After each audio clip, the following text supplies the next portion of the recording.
আসসালামু আলাইকুম, সবাইকে শুভেচ্ছা ও অভিনন্দন জানিয়ে শুরু করছি আজকের এই ব্লগটি। আজকে আমরা চলে আসলাম মুন্সিগঞ্জ জেলার টঙ্গিবাড়ি থানা পাঁচগাঁও বাজারে। এখানে এক বিখ্যাত ডিম পিঠা তৈরি করা হয়। শীতের সময় শীতের পিঠাই খাওয়া হয়, এটাই স্বাভাবিক। এখানে পিঠার পাশাপাশি পেয়ে যাবেন নানান প্রকার ভর্তা। আমাদের সেই পাঁচগাঁওয়ের পিঠা এদিকে ধরেন ডিম পিঠা না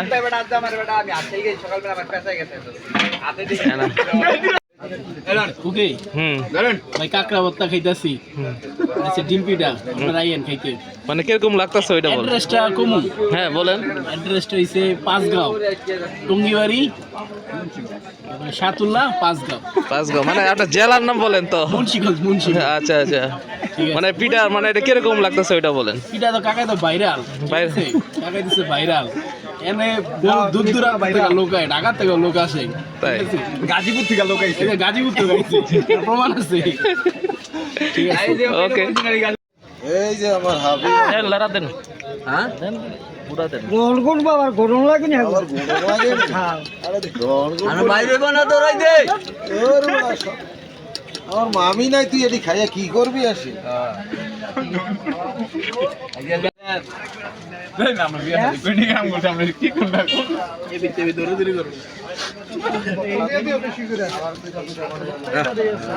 আমার সময়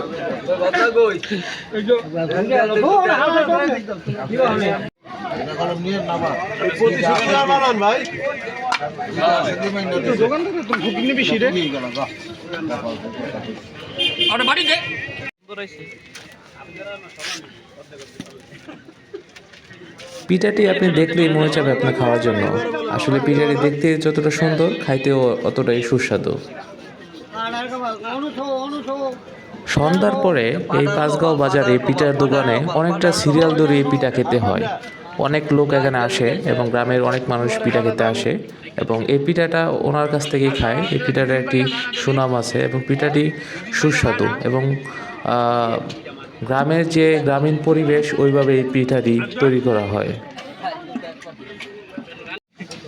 এই বতারা লইলে খালি খাইতে মনে করবো।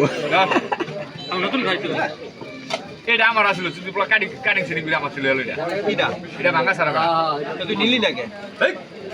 এটা দিয়ে আইরে তো হাত দুটি শুভ উড়াইতেছে।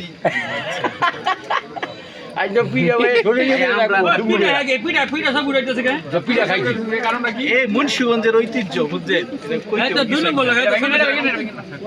জীবনে ইউটিউবে ছাইরা যখন পিঠা লেগে গিয়ে লাইন দিলে বসি, দিশা নিশা পাই সব উড়ালিছি। এই তো না, কাকার এই জায়গা তো পপুলার, এটা কাকারে প্রচার বাইরে করে দিব। হ্যাঁ, এই সামনের মাসেতে পিঠা খাওয়া হবে না। সবার পিঠা খাওয়ার দাওয়াত রইল, সবাই চলে আসতে পারেন এই সুস্বাদু পিঠা খেতে। আজকে এই পর্যন্তই। সবাই ভালো থাকবেন, সুস্থ থাকবেন, সুন্দর থাকবেন। আল্লাহ হাফিজ।